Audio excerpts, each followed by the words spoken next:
दोस्तों, चंद्रभागा के पिछले पार्ट्स में आपने देखा कि कैसे अक्षय के सामने से हर्षा गायब हो जाती है और उसके बाद कैसे सुनील सुशीला को बताता है कि विजय की मौत हो चुकी है। अब आगे।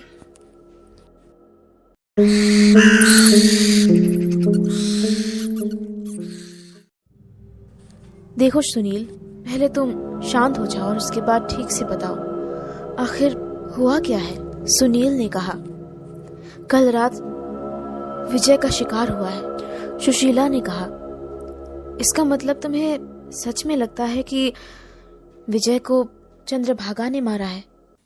सुनील ने कहा, हाँ, क्योंकि कल रात पूर्णिमा की रात थी और तुम तो जानती ही हो, हर पूर्णिमा की रात को वो किसी न किसी को जान से मार ही देती है। सुशीला ने कहा, देखो सुनील, अब जो हो गया वो हो गया, हम उसे बदल तो नहीं सकते, लेकिन तुम्हारी बहन के लिए यही ठीक रहेगा कि वो उसे भूल जाए। सुनील ने कहा, हाँ सही कहा तुमने, पर उसके लिए वक्त लगेगा। सुशीला ने कहा, चलो अब अपना मूड ठीक करो और ये चंद्रभागा वाली बात अक्षय के सामने भूल से भी मत निकालना, वरना अच्छा नहीं होगा। सुनील ने कहा, ठीक है, पर अक्षय कहाँ है? सुशीला ने कहा, वो अपने रूम में कुछ काम कर रहा है। रात हो चुकी थी। अक्षय, सुशीला और सुनील खाना खाकर सो चुके थे। उन्हें सोते हुए कुछ देर हो चुकी थी, लेकिन तभी अचानक अक्षय की नींद खुल गई। उसने जब घड़ी में देखा तो रात के 2 बज चुके थे। अक्षय को बहुत प्यास लग रही थी और इसलिए वो पानी पीने के लिए किचन रूम की तरफ चला गया। अभी वो किचन में जाने ही वाला था कि तभी उसे एक लड़की नजर आई जो चुपचाप अपना चेहरा विंडो की तरफ करके खड़ी हुई थी। पहले तो अक्षय कुछ समझ नहीं पाया, पर फिर उसे लगा कि वो लड़की वही है जो उसे सपने में और सुबह नजर आई थी। इसलिए अक्षय उस लड़की के करीब चला गया और उससे बातें करने लगा। आखिर कौन हो तुम? हमारा रिश्ता क्या है? कल रात तुम मेरे सपने में आई थी, आज सुबह तुम मेरे सामने से गायब हो गई और अब तुम मेरे घर में हो। बताओ कौन हो तुम? अक्षय ने अभी इतना ही कहा था कि तभी उस लड़की ने मुड़कर उसकी तरफ देखा और उसे देखकर अक्षय हैरान रह गया। उसने कहा, तुम? अक्षय के सामने कोई और नहीं बल्कि सुशीला ही थी, जो कुछ देर से चुपचाप खड़ी होकर उसकी बातें सुन रही थी। अक्षय ने और एक बार कहा, बोलो ना सुशीला, तुम अभी तक क्यों जग रही थी? सुशीला ने कहा, ये सवाल मैं तुम्हें भी पूछ सकती हूँ। अक्षय ने कहा, वो मुझे प्यास लग गई थी और इसलिए मैं पानी पीने जा रहा था। सुशीला ने कहा, अच्छा सच में? तुम पानी ही पीने जा रहे थे या फिर उस सपने वाली लड़की का पीछा कर रहे थे?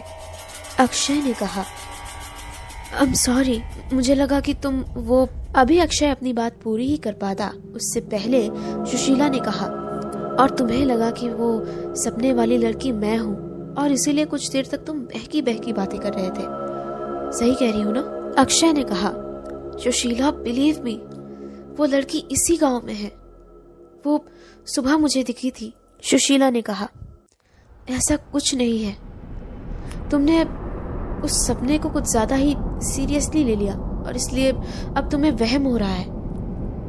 अभी अक्षय कुछ कहने ही वाला था कि तभी सुशीला ने कहा, अक्षय बहुत हुआ, बस मुझे अब इस टॉपिक पर बात नहीं करनी है, जाओ और जाकर सो जाओ। उसके बाद अक्षय अपने कमरे में चला गया और बेड पर बैठकर खुद से ही बातें करने लग गया।